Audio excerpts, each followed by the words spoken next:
Hello, everybody. Scott Golden here with the Golden Opportunities Coaching YouTube channel. Welcome to those of you who are new. Welcome back to those of you seasoned veterans of what we do around here. What we do around here is bring about a number of concepts and topics surrounding the ideas of coaching and life improvement. We try to do that as often as we can. We get over 750 of these available for you now. We try to add to that on a daily basis sometimes. Sometimes we win, sometimes we lose. Depends how busy my schedule is. If you're looking for a coach, would love to be of assistance to you. And so today we're going to talk about kind of what makes you a happier person. And so if you're looking for happiness, peace, tranquility, the idea of balancing yourself, would love to be of assistance to help you do that. A couple of ways to do that. Reach out on Twitter at TheoPerception or in the About Me section of this YouTube page.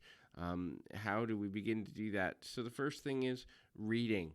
When you read and learn new information, you're going to be happier because you feel like you're connecting with the world. It doesn't necessarily matter whether you're reading fiction, nonfiction, or a combination of the two about a topic that you need to learn about or about a topic that is meaningful to you. It just matters that you're disseminating and receiving information in a manner that allows you to gain new perspective on a continual basis. The more often you do this, the easier it is to kind of remain happy, healthy, and fully educated. The next consideration is also that you can use things like audiobooks in the same way that you could use a regular book, as in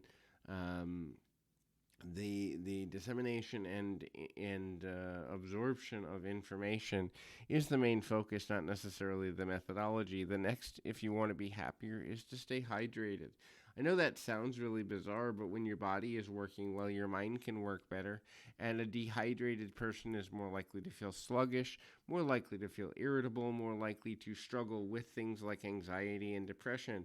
A lot of times when a person is dehydrated on a continual basis, their system will begin to shut down system by system, systematically, whether it be the kidneys, whether it be certain brain functions, whether it be difficulties with breathing. There's all sorts of health-related challenges from being elongatedly dehydrated, and so staying hydrated is one of the most important and simple things that a person can do in order to bring about healthier, I guess you'd say healthier decisions or a better way of being at the end of the day. The next thing to consider in this method is to try to, or at least consider the possibility of kind of looking at paring down. And I'm not meaning me living minimalistically to the point of excess, but at the same time, the realization that physical things don't mean as much as we think they do. Really, if you own a car, if you own a house, you really don't own it. You're just kind of renting it or borrowing it, meaning sooner or later it will give out on you, or a house will get taken when you pass away to pay your medical expenses. Everything in life is really, truly temporary. So having complete attachments to physical things is not as important nearly as we think it is. Now, that doesn't mean that if you have something that's sentimental, that's been in your family for a long time, or is a good memory recall for a certain experience or life frame and life period, that doesn't mean that that doesn't have value. But the amassing of large amounts of things, not so good.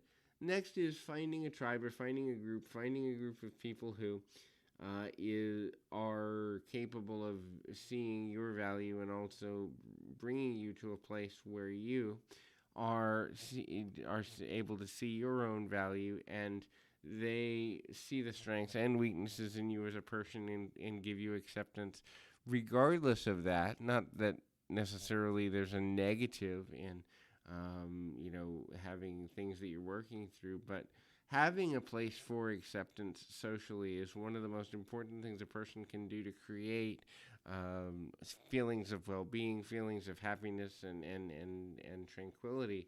Now, that group doesn't have to be large, but the realization that now, especially with the internet and the advent of technology, we are literally a fingertip away from anywhere in the world if we truly want to connect there.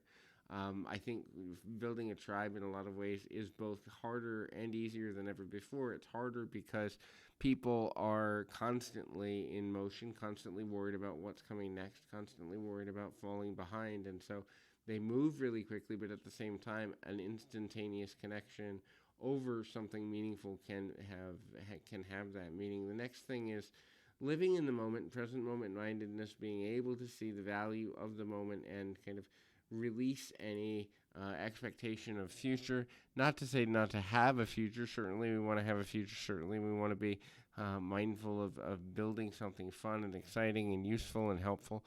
But at the same time, when a person is not capable of living in the moment, they are robbing themselves of living well and strong and powerful life. So hopefully this is helpful. I encourage you to keep your feet on the ground, your mind in the moment. Till next time, everybody.